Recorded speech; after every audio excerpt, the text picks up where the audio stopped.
Oh, testing.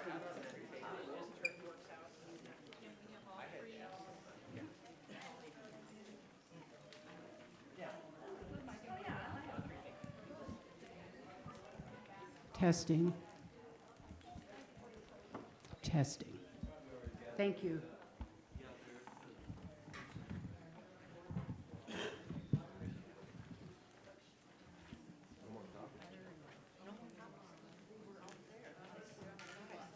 Jason, is the Zoom link? I can share too. I'll grab one. Thank you.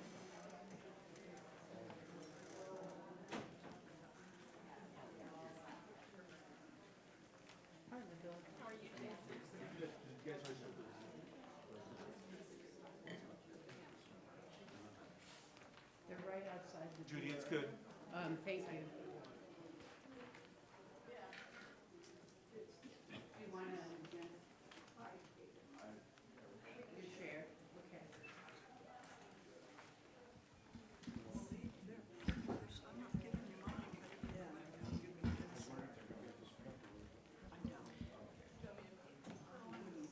Hello, everybody. It looks like it's 11:30, and we're going to begin. So, welcome to our first of two fall town hall meetings. I'm Judy Hart, the president of your board of trustees for this church year, and I'm happy that you're here in person and online. So traditionally, we hold two town halls before our winter congregational meeting for members and friends to come together to discuss issues, ask questions, and provide feedback to leadership. So let us begin with the opening words and the chalice lighting. So Peg and Mary Kay.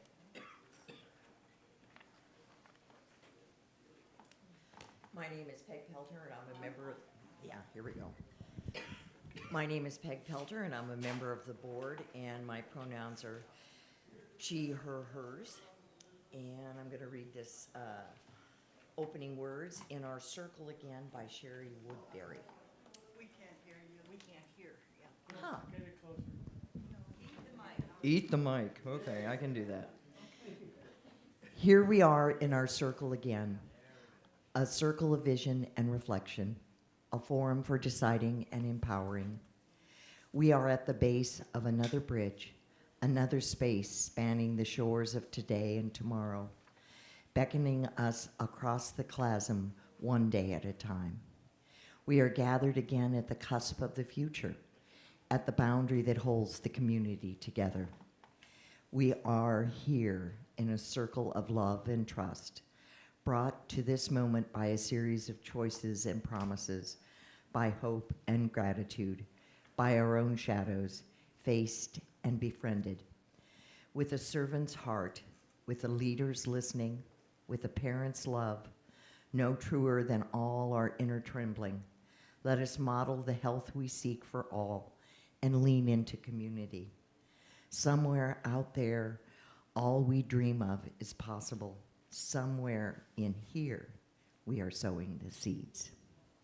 That was rather lovely, wasn't it?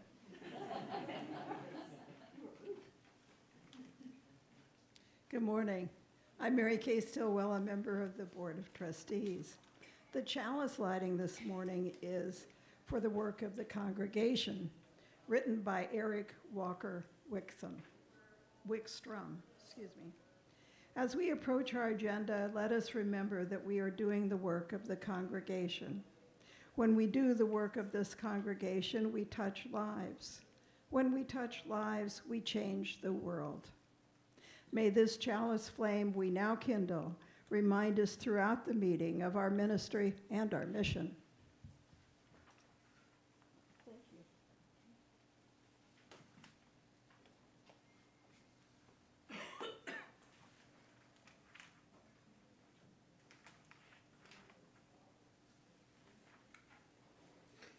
Good morning, I'm Michael Stratman. I'm a member of your Board of Trustees. Get that. Good morning. I'm Michael Stratman, a member of your Board of Trustees. So our town halls are designed to give us the space to consider and ask questions about matters that we'll vote on in the winter congregational meeting on December 8th, at 11:30 a.m. As we proceed, please be mindful that our UU values ask us to put love at the center of our work today. Our church covenant calls each of us to think before we speak. Think standing for true, helpful, inspiring, necessary, and kind. It calls upon us to tell our own stories and refrain from speaking for or about others. Today, we'll be introduced to the nominees who will fill the empty seat on the nominations committee for a 3-year term. We'll review and accept the June 8th spring congregational meeting minutes. We'll hear about our recent annual giving campaign, and then we'll discuss a draft budget for our coming fiscal year. There will be time for questions a little later in this meeting. For those of you watching on YouTube, please put your questions into the live chat, and we'll do our best to answer them. For those of you in the room, please raise your hand if you have a question, and our volunteer will bring a microphone to you. Speaking into the mic allows our YouTube friends to hear your question. Next are our representatives from the nomination committee.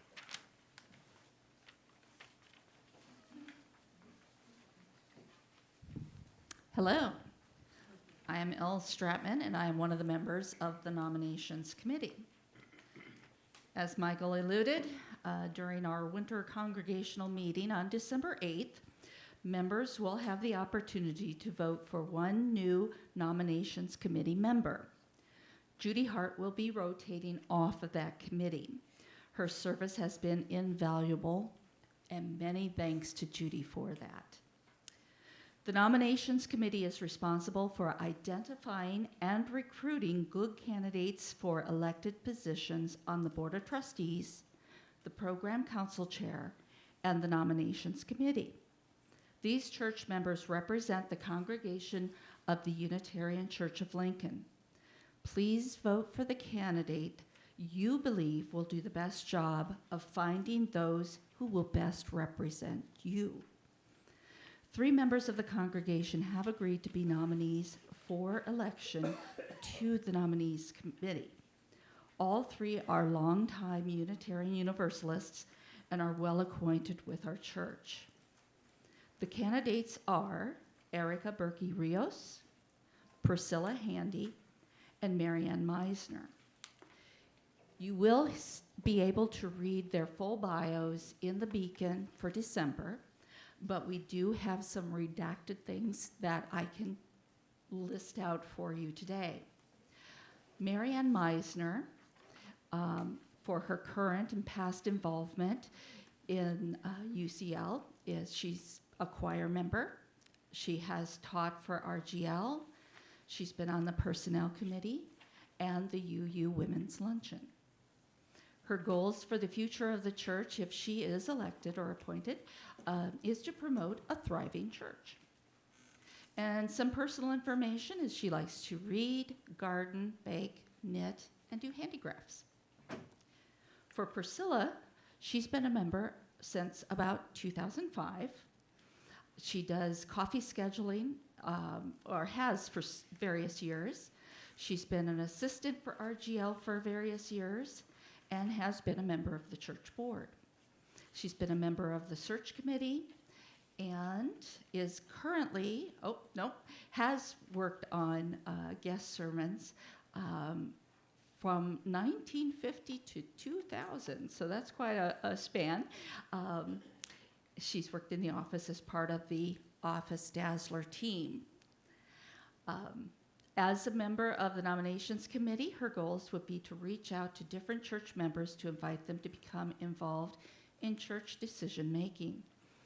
And this summer, she's been treated for ovarian cancer, having been diagnosed in May, and her focus is now on healing and working to regain that strength and energy. And we hope that that comes very soon for you, Priscilla.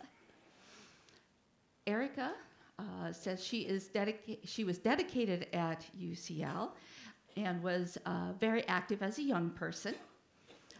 She became a youth group leader and mentored youth at the Coming of Age program. And she actually considered divinity school at one point.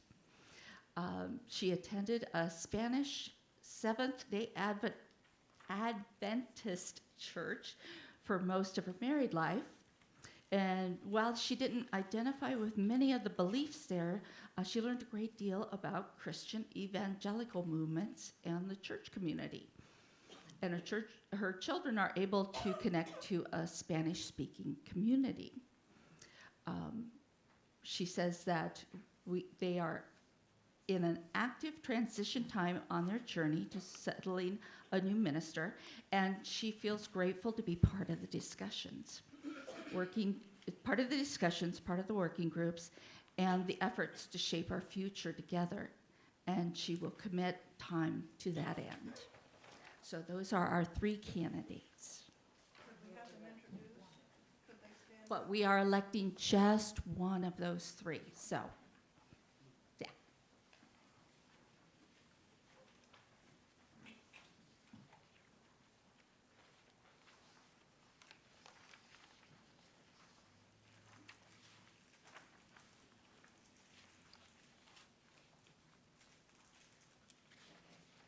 Lloyd, can you lift the mic with the clutch?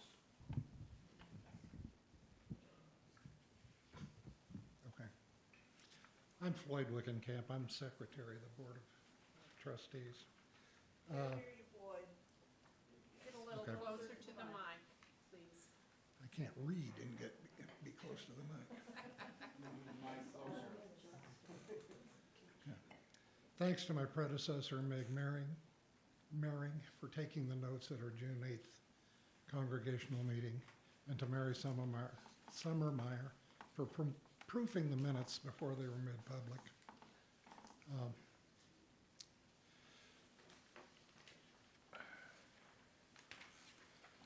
We have hard copies of the minutes available.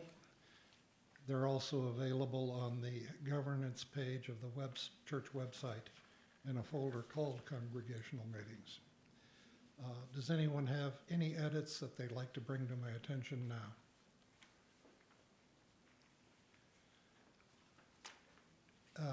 You can review the minutes before our next town hall, when you'll have another opportunity to bring any edits to my attention, and I can make corrections. Any questions?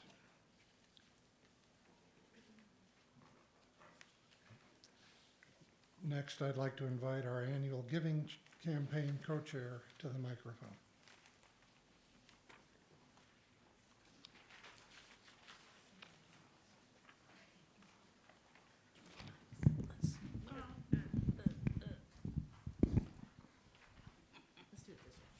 We'll do it this way. Hi, I'm Elle Stratman. And I'm Christine Davis. And And we we have been been your your annual annual giving giving co-chairs this this year. When we started this journey with you all in September, we promised you that we would be learning right alongside you.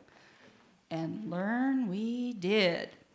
As we look back on our giving history and forward to a sustainable giving future, we learned that we needed to be more equitably distributed, giving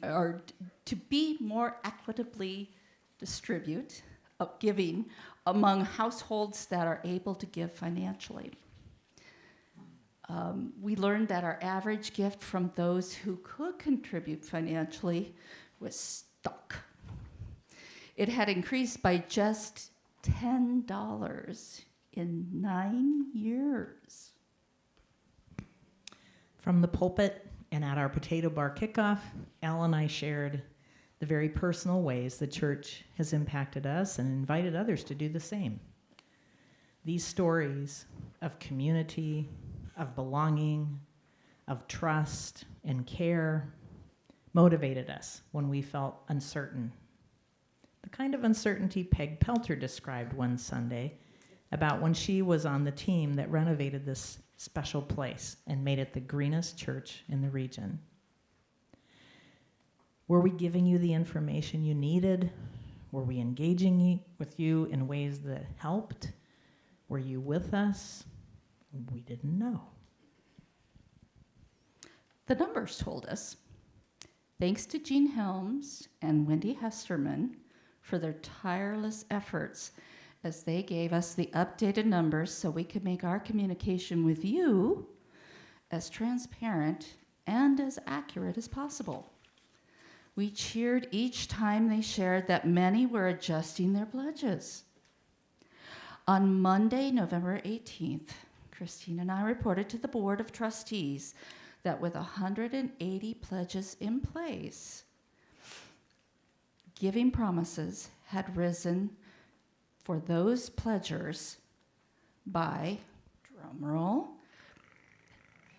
$32,874 over last year. Yay, you, yeah. Lots of people in this room and online helped that happen, and we are grateful. We can't wait to celebrate this collective giving in January, which is when that will happen. But there was one more thing Elle and I were watching for. That average pledge. Had it changed at all?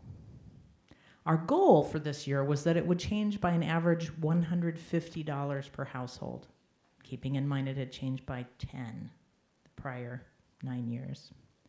That would have been amazing and a huge leap over what had happened in the last decade. That isn't what happened.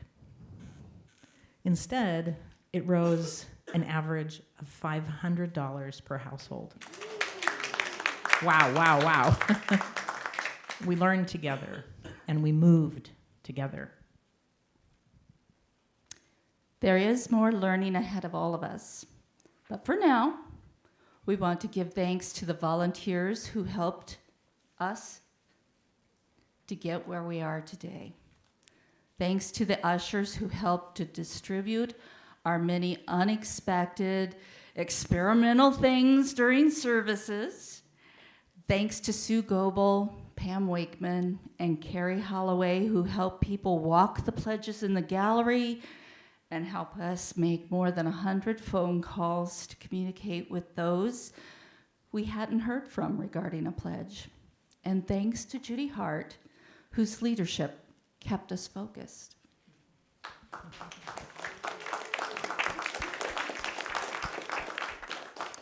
And last but never least, we thank each one of you, whether you were in a position to give this year, had to lower your pledge, or were able to increase it.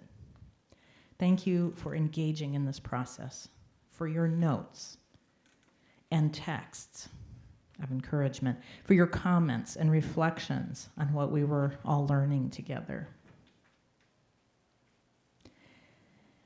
Elle and I don't have all the answers, but I think we're asking the right questions, at least some of them.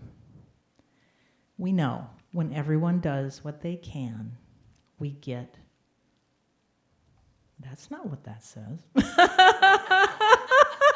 When everyone does what they can, we have what we need. Thank you so much.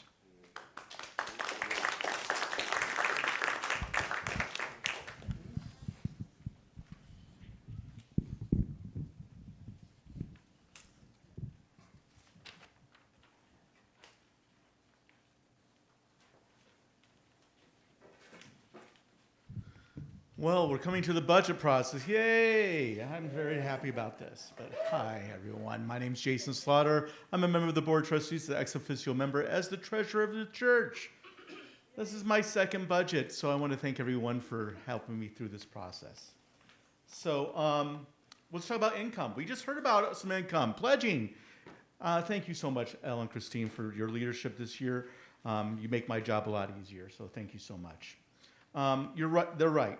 Of the 80% of the people engaging into our pledge drive, we have seen that growth of 32,874 of the people who are engaged. Now, of course, we want that extra 20% too. So, if you haven't still communicated with us, please communicate with us, whether you're online, here in this room, We want your engagement. We always appreciate hearing from everybody. So thank you so much. If we can move to the next slide, please. And then to the next one. So this is what we do with the pledge when we come to figuring things out. So if we take a look here at this slide, if you can read it, hopefully it's clear. On the left-hand side is what we estimate. If 100% had pledged and if they rolled over, did the same, we would expect about $402,105 put into our pledge line item for our contributions.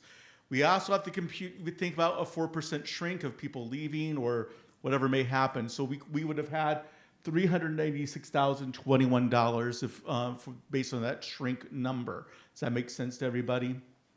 All right. So what we did is we figured out what the median was. So we took numbers we had for what came in for pledges, and we found a middle ground of what would be what we expect to come in on pledging. So our median is what we're calculating is $395,346. And then, of course, the 4% shrink, as we see here, of the $379,932.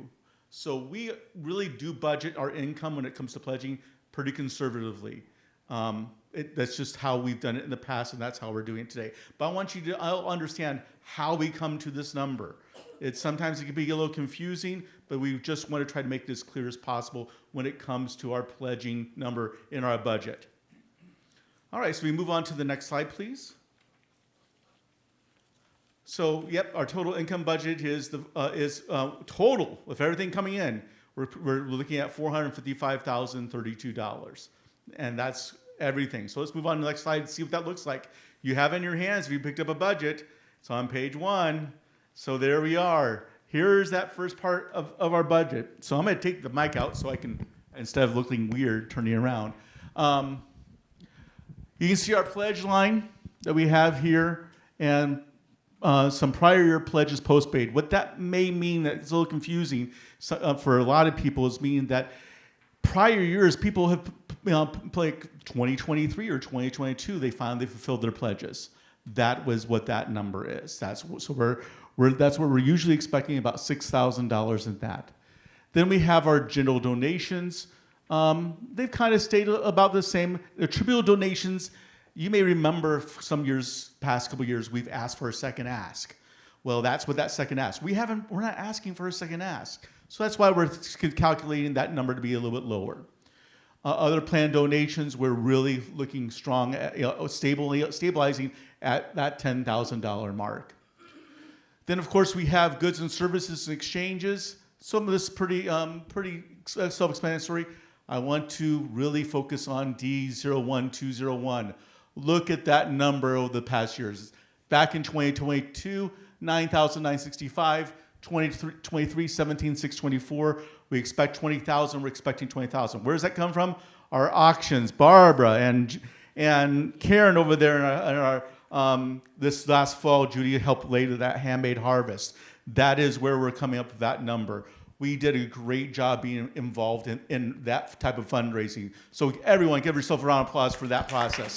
We're expecting even better this year. So thank you so much. Bookstore receipts, Sunday coffee donations, art commissions. That's pretty much, we're hoping a little bit, maybe a little bit more, but we'll just see how things go. Facility user contributions, yeah, we're going to see that drop a little bit because we did have someone move out. Our wonderful Bluestem has gone on to bigger and better things, but we miss them, of course, but we're having soon here, probably within the next 3 months, a new renter coming in, which will be a small daycare. But our facility does generate money. We do have renters that come in. You may see a lot of things on our calendar. That is important to us. If you have an organization that needs a meeting place, talk to Gene, get them on in here. We love to have them, host them, and they may give us a little donation because they're using our building. So facility user, that's really stable here for our facility. Of course, supplemental income, miscellaneous refunds and stuff like that. As well, if you go on Realm, if you do any type of donations on Realm, you might notice when you hit submit, it's going to ask you, do you want to pay for that credit card fee? That's the last line, the income electronic fees offset. If you click on that little checkbox, please do. That will make sure that offsets the amount for your credit card payments or anything you do on Realm. So all in all, that's how we come up to the number of $455,032.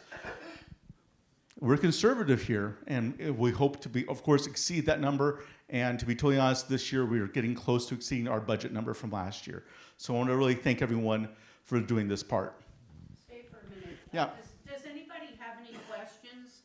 Does anybody have any questions about that part? About the income part? Income.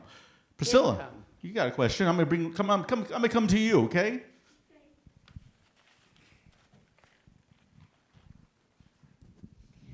On the good services exchanges, some of it looks more optimistic than conservative, like coffee donations, $1,000. We're not doing well on even making coffee anymore. No, sure, and I think that's really, City Coffee Donations, but I think they're also putting the coffee that people that buy in there, I think is what they're also putting in there in that line item. But that's a great point, Priscilla. How can we do better? Right? Some assembly is required. So I think what we have to do is tell people that throw some money into the basket when they take a cup of coffee. Right? I'm not sure that everybody gets that message necessarily. So I think we have to message better, perhaps. Sign up to make the coffee. Absolutely, the signing up to make coffee. Every Friday, we ask in the e-blast for that help. I feel like one thing we need to do is get one person in who knows how to make coffee and somehow let our new people know that we'll teach them how if they want to help. That's part of the hospitality training, Carol, which is planned, which is being planned. Hi, as a young person who does not regularly carry cash, I think that it would be a great idea if we had a little Venmo set up, Yep. because there's a lot of times where I do want to get a cup of coffee, but I don't have cash, and I would really want to give you guys money, but I don't have it. So if you could have like some sort of a cashless thing, that would be really cool. Yeah, that's really, we've asked for that, Jillian. It's just not set up yet because our staff is not at full time, right? But it's on the list of things to be accomplished to have a code that we can just take a picture of and QR code, yes. I'm not sure what that QR code is that's out on the welcoming table because that doesn't take me anywhere when I take its picture. So, but I did take Venmo during Handmade Harvest, and it made a huge difference. Yeah, like I So- was able to pay more because we had that. Absolutely, and that will happen. I can't guarantee that that will happen before January 1st. But yes, thank you, yep. And if you don't have a Venmo account, get one. You don't have to pay the fees when Venmo, it goes from bank to bank. But when you use a credit card in between, it's a 3 to 4% service fee. So by paying with Venmo, you don't have to pay a service fee. The crowd goes wild. We love service fees, not having to pay them, so thank you. So we thought it would be good for us to start with income before we talk about this next part, because it really affects the expense. So if you could turn the lights on, because I don't have, oh, I do have. Let me be in the dark. My wrinkles don't look so deep in the dark. So I loved the sermon today, Reverend AJ. Thank you so much. Yes. It was great to laugh. Before I start talking about this, I want you to understand how many hoops we have had to jump through since September when Blue Stem moved out to get ready for our next renter to move in.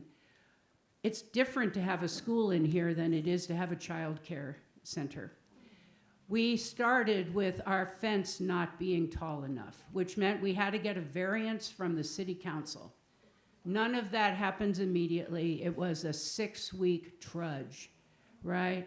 Jean was involved, Michael was involved, Heather was involved, Harry was involved, Kurt was involved.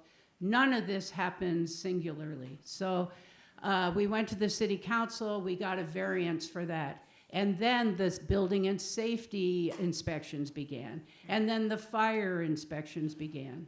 So I'll tell you, we are ready. There's one more thing we have to fix before the child care center can come in, and that's to shave the bottom off of one of the doors that goes into the RGL wing.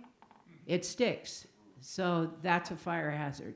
So that has to be done, right? So that means taking the door off, shaving the door down during Thanksgiving week or holiday season.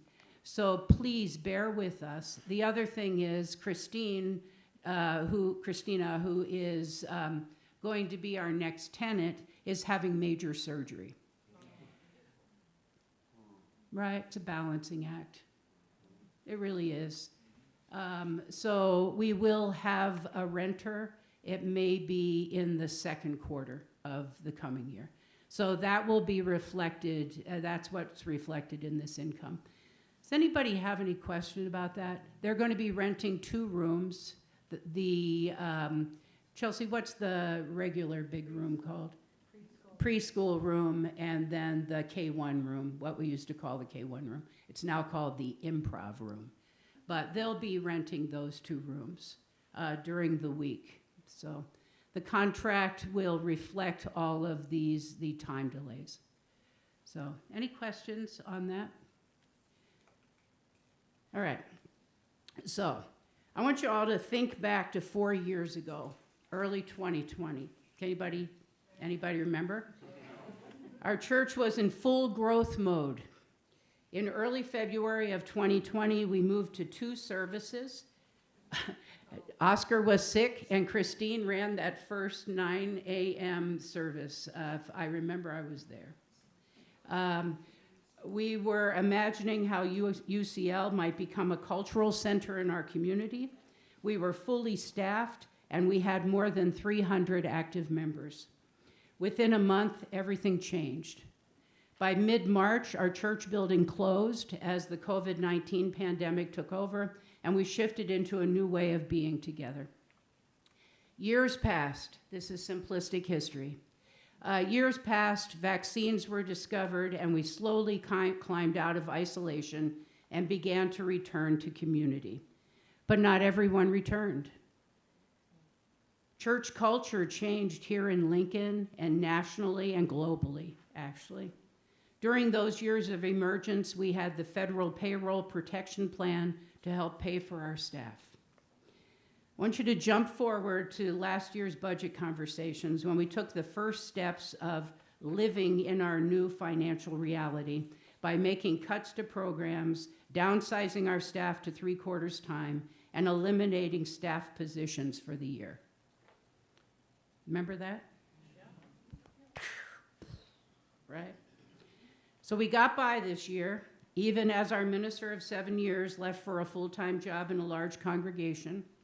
Our church office was only open 4 days a week, and the number of active members declined, as did attendance, volunteerism, and pledge dollars. That brings us to our recent budget discussions following our annual giving campaign. For those of you who don't know, and she's sitting in our back row right now, our RGL director of 16 years, Chelsea Krafka, resigned on November 1st because she has another wonderful full-time job, and we are so happy for you, Chelsea. Her staff position with our church will end effective December 31st. So how do we proceed realistically? Since our payroll is approximately 69% of our budget, we needed to rethink what our actual staffing needs are and to balance the existence of the program areas, which are music, RGL, membership, and worship. We looked at 6 different scenarios during October and every day since as the pledges were coming in. Remember those 4 days when the office was open? It changed every day of every week because the numbers kept changing. So please understand that the budget the executive committee and the board is bringing forward does not reflect the transition team or the interim minister. The transition team will be doing their work in the new year. They'll organize transition town halls in January, February, March, and April to focus on each program area. Please plan to attend and share what you want each area to look like in the future. We'll start with RGL in January and music in February. What does that mean? We all get to talk about what we want this to look like. Because when I introduce the budget, you're going to see there's a change from how it has looked, right? So that's our chance to come in and say, this has to change, and how are we going to do it, right? But we have to do that collectively, just like this town hall meeting is going on. Unfortunately, the scenario that works best for our budget requires the elimination of the 15-hour-a-week music director position as of December 31st. And I think many of you are hearing this information for the first time, and I'm sorry to deliver it so bluntly. Bob's been informed, and we've been discussing how to proceed. With change comes loss, and I just want to pause for a minute for us to consider this change. Changes.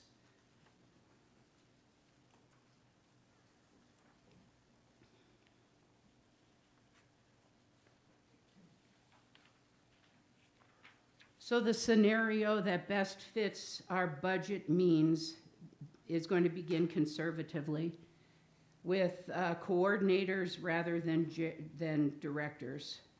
We're suggesting restructuring 3 staff positions. And can I have that next slide? We're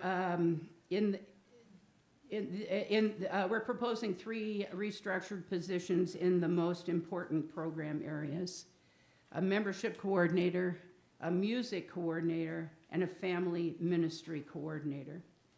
We have committees in place to support RGL and membership in the months without a staff leader. Our choir director and accompanist will assist the worship associates and Reverend AJ in worship until we get a music coordinator hired. Each of these 3 positions will initially be funded at 10 hours a week for 9 months of 2025. Why the 9 months? We need the time to rewrite the job descriptions, and we can't do that until we hear at the town halls what's important to you, right? Those 2 things will really go together. It's not going to come top down. It's going to come from what we want to imagine, right? We hope that a music committee will come together easily. You know, we used to have a music committee, but as we were in that growth mode, we looked to staff to help imagine what our music was going to look like. But we're going to we need to create a music committee. So if you're really excited about that, just tell one of the board members and we'll start getting that together. Our hope also is that more of our musicians who are part of our congregation will be willing to play during our worship services. We used to have a flute ensemble. There were lots of things that have changed over these 5 years. So the invitation is, if you're a musician or you're an artist, share your work so that we can lift all of us up together.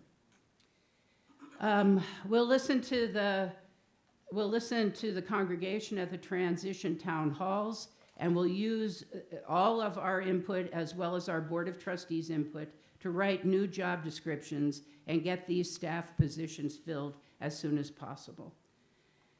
Before we take any questions, I'd like to invite Jason and Acting Program Council Chair Kathy Disney back to the microphone to present the draft budget. let's look through the budget and then we'll open this up for conversations. If you have a burning question right now, write it down, right? And then we'll take all the questions at one time.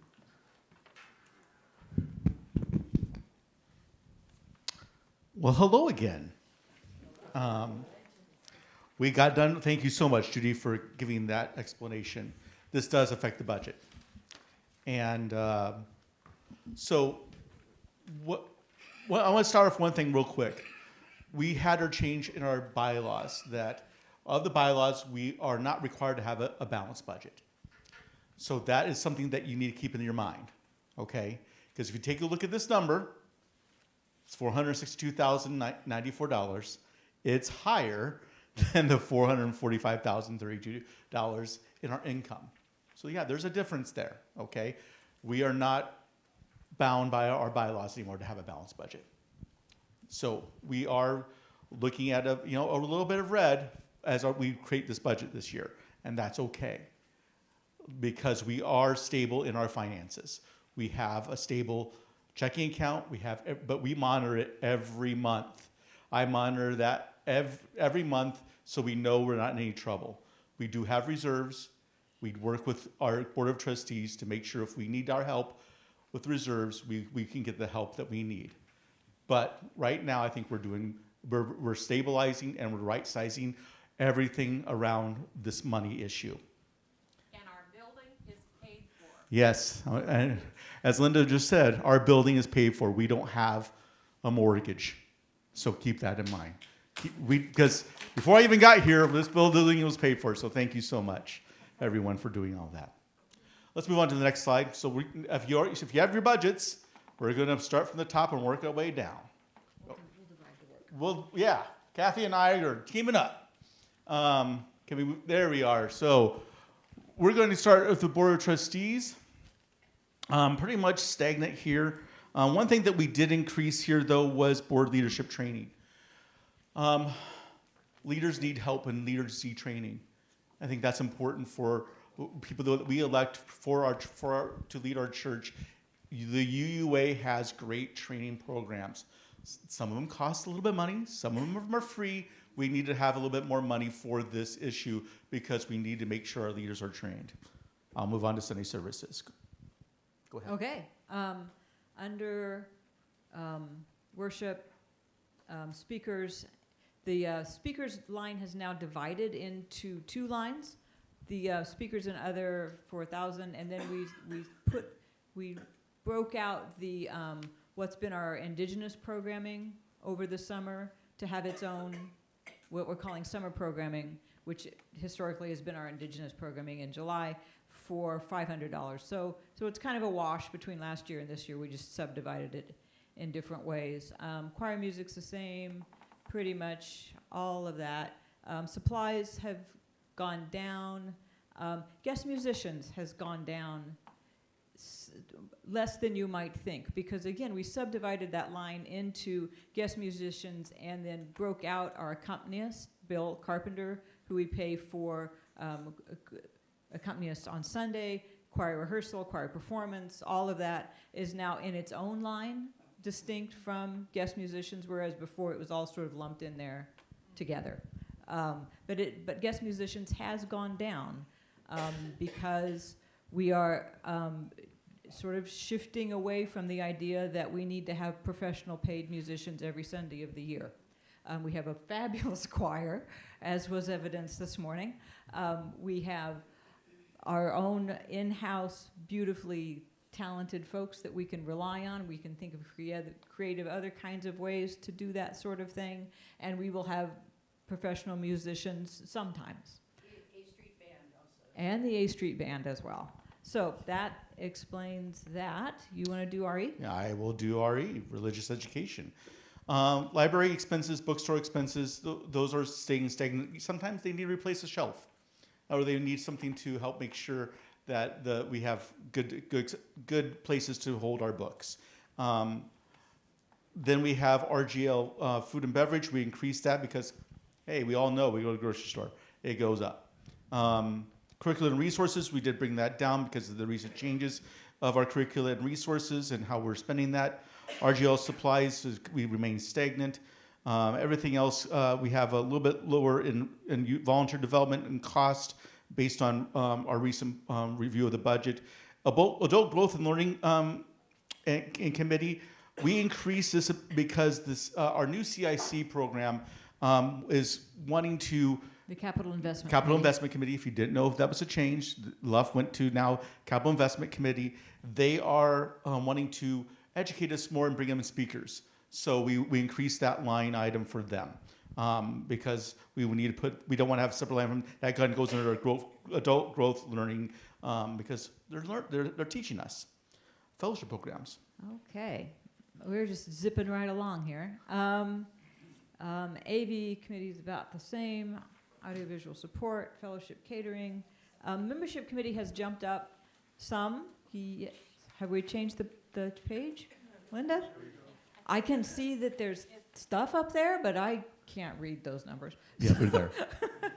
So anyway. Is that the right one? It is. Thank you. We want it right on the video. So anyway, the membership has gone up. For those of you who are on the membership committee, I sent out an email that now I have to retract because I thought it was for one thing, and now suddenly I misunderstood. Membership committee expenses that used to be sort of in the office budget lines have now been moved over into membership committee things like gifts for new members and cake and all that kind of thing. Receptions and LGBTQ are about the same. There's a slight increase there just because of the increase of costs of Pride registration and the banquet. The Open Circle leaders have a budget line, and you might think, well, why do the Open Circle leaders have a budget line? They don't spend any money. You don't see snacks at your Open Circles provided by the church. That is the Soul Matters packets that we get. That is the annual cost of those packets gets put into that budget line. And I guess I'm just rolling, so I'll hand it. I'll just keep rolling. Okay. So social justice is at 300. Denominational affairs has gone up, and I have. Denominational affairs. I'll just take over from here. Denominational affairs. It's really for. That's okay, Kathy. I appreciate it. The denominational affairs. This is really towards GA. We understand that people want to go to GA, and there's a cost to that. And we're looking at the Board of Trustees really wants to look at if you want to go to GA and you may not afford it, we want to help that cost. And we want to help supplement that cost. So General Assembly, once a year, the whole UUA gets together for a General Assembly, and that there's a cost that last year was virtual. This year, I think it's in Baltimore. But there's a registration fee. That's what we're talking about. Registration fee for the GA. So that's one of the things the Board of Trustees helped us increase that. Providing scholarships. Yes. UUA annual program fee. This is our dues, essentially, if you want to call them dues, to the UUA. It did go up from last year. Now, it's not based, reminder, this is not based on membership. It's based on our budget. Now, if you might see that our budget's kind of gone down, so we may see this number change next year for next year's budget, just FYI. Let's see here. Green Sanctuary Committee stayed 200. Advertising has gone up. We did cut that last year. I was part of that conversation. We just believe that with the recent, that line item has actually been overspent this year a little bit, but that's why we're increasing. But also we want to start looking at different avenues of advertising. And that's going to cost some money. More digital advertising you may see on social media platforms that do cost some money. So that's one of the reasons why it's going. Pamphlets and supplies remaining the same. You want to do church properties? Sure. All right. I love church properties. We'll have questions as you type in. Write them down. Okay. So. Next slide. Sorry. Thank you. Is that the right one? Go back up one. There we are. Thank you. Okay.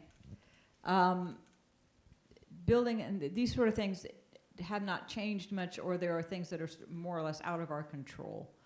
Fire abatement custodian, furnace maintenance, fire extinguishers, pest control, electricity, water, sewer, garbage. What you will find that you will not see on this line is a thing for natural gas.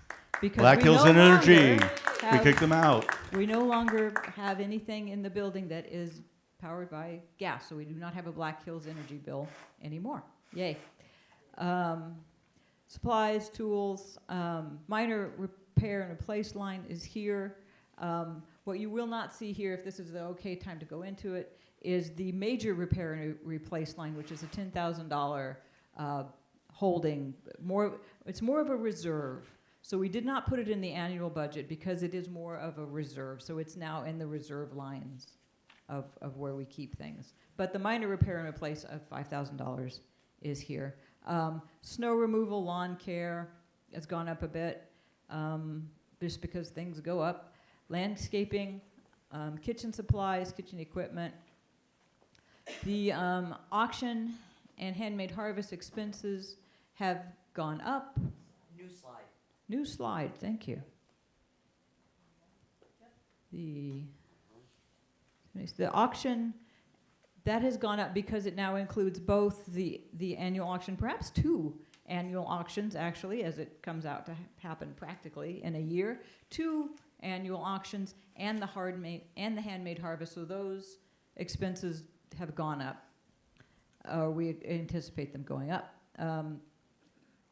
Annual giving expenses, property insurance, that always goes up.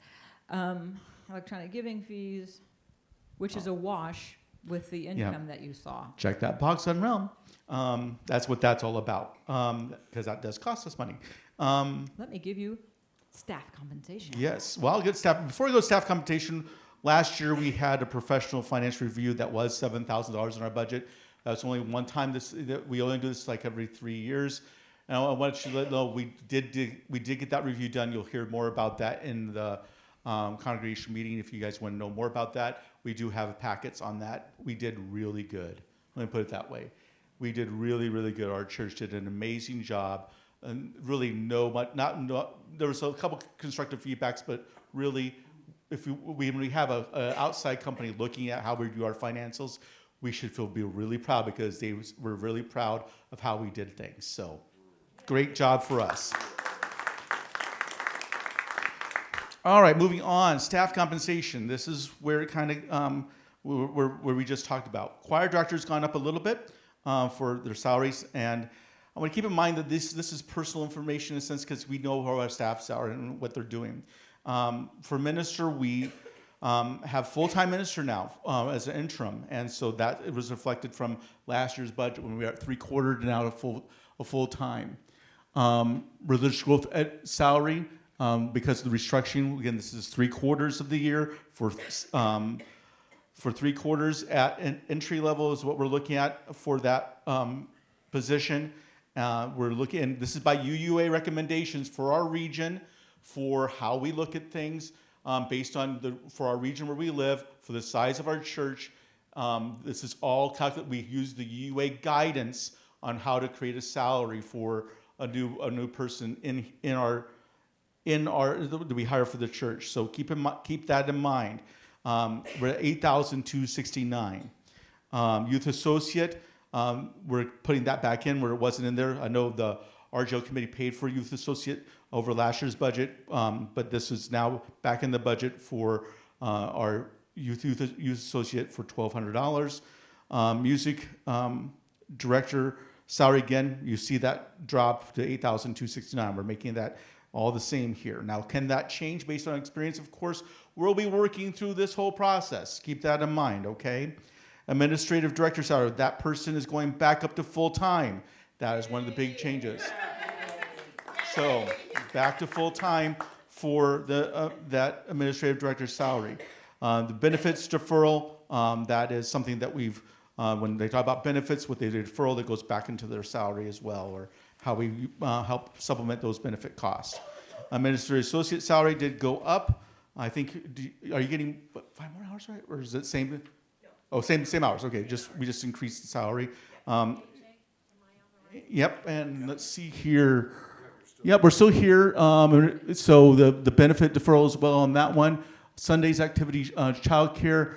And that was separating two lines. We combined that now to $4,000. That was a little bit of a drop, but not a tremendous compared to last year. And we'll move on. Members associate salary, we didn't have that last year. The member associate will be again for 9 months out of the year, as we see here in the budget. We'll move on to the next one. As you can see, staff insurances, they've kind of dropped a little bit because some of the staff we're not paying for anymore for that employee health insurance expense. That's kind of gone up just a little bit. Staff pension contributions have gone down. Payroll taxes have, well, you can see the employer payroll tax expense has gone down. The actual processing remains stagnant. We'll move on to staff support. That's gone up a little bit for the minister as well as the administrative director because of the change of them going to full time. Where am I? There I am. Office expenses. Let's go and have you do that. I would love to do office expenses. There's not just a lot of, telephone, bulk mailing, office supplies and fees, office transportation, postage, computer support's gone up a bit, recycling's the same, office replace repair is not there. Can I do the licensing? Can I do Go the ahead. licensing? Please do the I licensing. would love to do the licensing. So we have a video license, which allows us to play movies and things like that in here without getting into trouble. And we are now proposing an allocation of $1,000 for a music license so that we will not also get into trouble with the YouTube folks when we broadcast things online for our services and memorial services and that kind of thing. There's guidance from the UUA about that, but it's just a good thing to have. We have a video license, we're gonna get a music license, and that will cover a lot of things and we will be in compliance. And then the Justice in Action line has gone down a smidge because, again, that Justice in Action line is calculated based on our budget. So it goes down a bit. And That's how we get our numbers. there you go. So why don't you two stay up here? And any board member who feels comfortable being up here in the front of the room to help answer these questions. If you don't, that's fine. But I want you all to know none of these decisions are made by an individual. I want you to see how many people have gone into this budget. So now is the time for questions. We'll have a couple of people floating around here. Somebody can take. I got this mic, and we'll start with the first hand I saw, Jillian over here. Hi, Jillian. This isn't like a judgment or anything of the budget. I think it's great. The only thing is I had a question about our advertising, what that would look like. How are we portraying ourselves to the community? So we have a visibility team that is part of the office. It comes out of the office through the Dazzlers. And that would be something that could come up at one of the transition town halls to say, Venmo is a great idea, but where do we want to spend our dollars? So that would be really good. Even though we are talking about specific program areas, I think we can make time in each one of those meetings. And Reverend AJ is shaking his head and transition team. They're smiling. So, so we will make space and Floyd, would you write that down, please, as secretary? So the question is, how will our advertising dollars be spent? Erica has, and Wooly, yeah. Yeah, I have a question about the music license. Is that ASCAP and BMI? And how does that break down? We are seeking advice on that this very moment. But So- you're right. It is ASCAP and BMI. That's what we're looking at. Are you getting legal advice on that? Because they're doing some really screwy things. We're getting UUA advice. That's why we pay those high denominational affairs. Yeah, El Wooly, what do you suggest? Well, the thing is that what they've done, and in particular, BMI, I think both of them, they're charging small organizations like this the same amount of money as they would charge the Pinnacle Bank Arena. And that's just not right. Thank you. We will make sure that we can, that we have more information to share with you. And we might actually seek you out, okay? We know your phone number. So, yeah, Erica. Maybe you also can just expand on Jillian's question where our current advertising is. Like I hear us on, NPR, KZUM. KZUM. Yeah, so that we have to get the people who do that work to answer that question. So, maybe Kathy? And Jean is the keeper of this knowledge. And when she's here, she'll be able to answer this more better. But my understanding is that it is our social media, our Facebook, our Instagram, all of that sort of thing. It is also, I believe, where the Zoom permissions and all the cost of that sort of thing goes into this as well. It is advertising on KZUM. I'm not sure about NPR anymore. If that's going on, oh, good, it is. Through this year, we're not sure about next year, and it is also like paper, pamphlets, all that stuff that you see out there on the rack. I believe that also goes into that. Actually, no. But honestly, We have a pamphlet line item. we have a pamphlet line. Darn, then it's not. But as I say, Jean is certainly the keeper of that, and we will get with her this week so that she can have a fuller explanation for next week's town hall. Yeah, and is that number ever enough? We'll spend it wisely. As questions come up, anybody who is up here who wants to take it on, it doesn't have to be me. So please just hop in. So question, Jean? Yes, there's been reference to the reserve fund. What's the balance in that reserve fund? And I'd also like to know what the balance is for the Capital Investment Committee. We'll have those numbers at the congregational meeting, but we're talking about the Vanguard investments, right? And the money market that is being managed by the Capital Investment Committee. So we'll have those numbers definitely, Charlie. I had numbers from September and October, but I don't think I had numbers from November, and I didn't want to give that information. But we decided not to put a major repair and replace line in the operating budget because we would go to the Capital Investment Committee for those funds. Yeah, Priscilla has a question. Anybody? Can you go to Karen? Yeah. Thank you.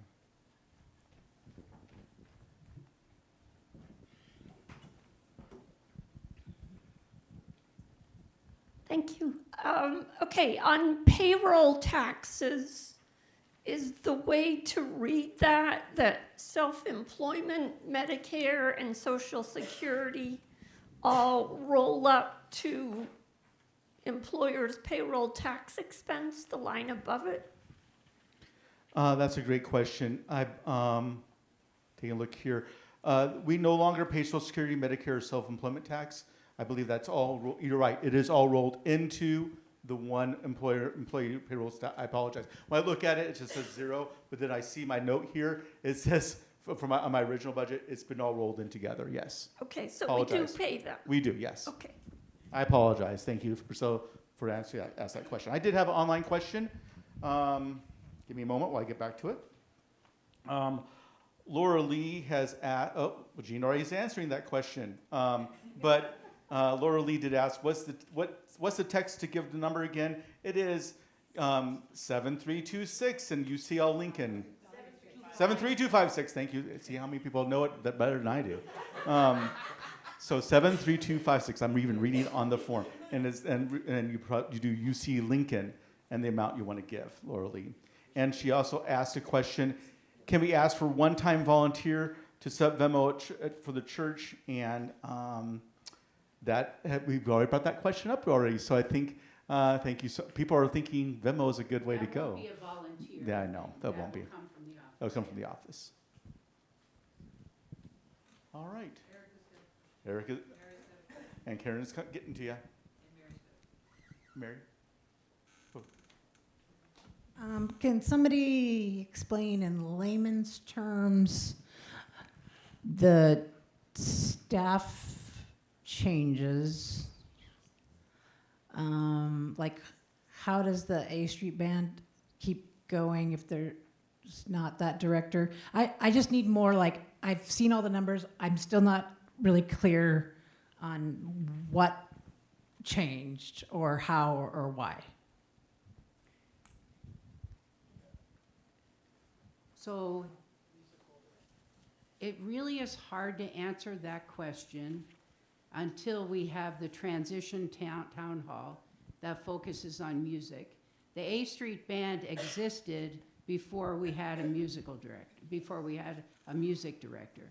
So the A Street Band used to be run by itself, more like a chamber orchestra, right? But then when we had the staff position, that staff position started to direct that band, right? If that's what we want in our job description after we have our town hall in February, then we need to raise that up.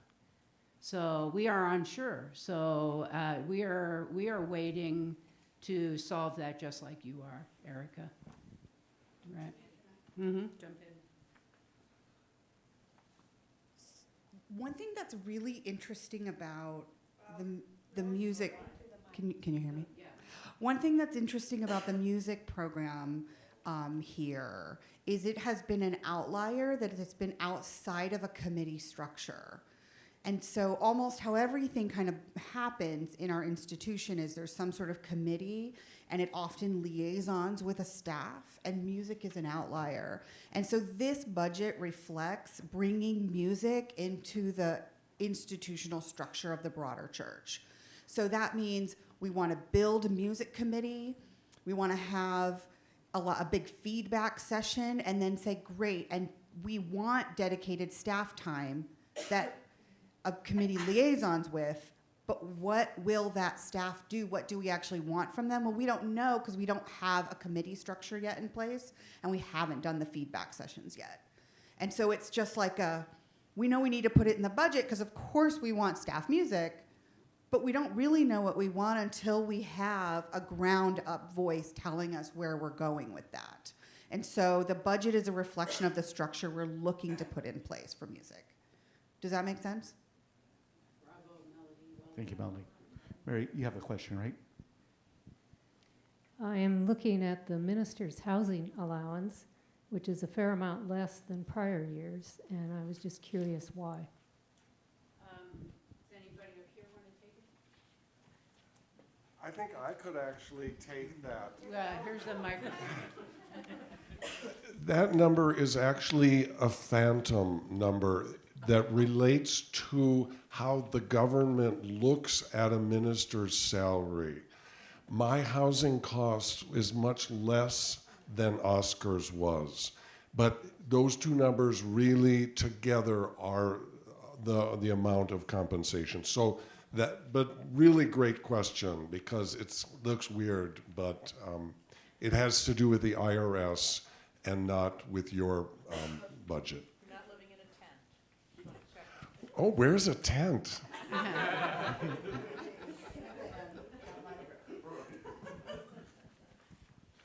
We do have a question here from Dorothy Ramsey. Oh, she says, I would be interested in serving on the music committee. So already. The crowd goes wild. You know, so if you're interested too, we'd love to hear from you. So any other questions? We have, oh, another volunteer. All right. Yeah, Shelley volunteered for the music committee. I'm way behind. He's a little behind, but he'll get there. What else? Anything else? We're a little bit over an hour right now.